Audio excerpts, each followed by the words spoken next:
มื้อนี้ที่พาพี่น้องมาเย็บขอบพี่น้องคะเย็บขอบกีบแบบหรือกีบแมงดานั่นเองค่ะพี่น้องคะพัชชายังเย็บเหมือนเดิมนะคะพับเป็นสามเหลี่ยมแต่เดี๋ยวนี้พัชชาเห็นหลายๆช่องมาพาเย็บกีบแมงดานะพระเจ้าภาพแนวนี้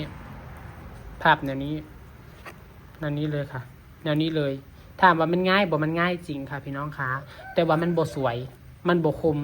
มันบ่สวยมันบ่คมมันบ่คือภาพเป็นสามเหลี่ยมนะคะมันคือเห็ดแบบขี้ค้านพี่น้องอันนี้ว่าความจริงได้คือคนขี้ค้านเห็ดนะ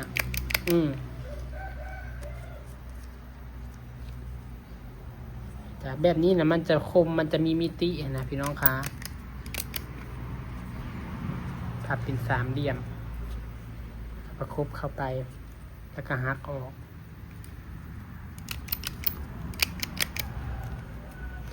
ด้านข้างมันเกิดมาหลายกระตัดออกค่ะ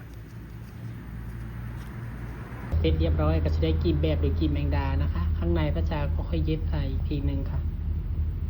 ฝากกดแชร์ด้วยนะคะ